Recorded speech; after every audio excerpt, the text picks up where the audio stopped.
ఏ పువ్వు ఏ తేటిదన్నది ఏనాడు రాసున్నది, ఏ మొద్దు ఏ మోవిదన్నది ఏ పొద్దు రాసున్నది.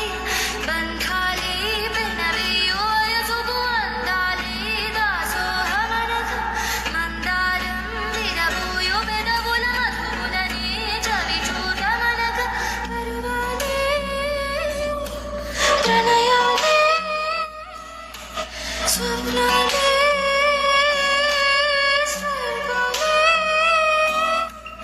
ఎన్నెన్నో శృంగార లీలలు కన్నుల్లో రంగేలి అలదెను ఆకాశం. ఏనాటిదో అనురాగం ఆనాటిదే ఆవేశం, ఏనాడు కలిగెను ఆనాడే తెలిసింది.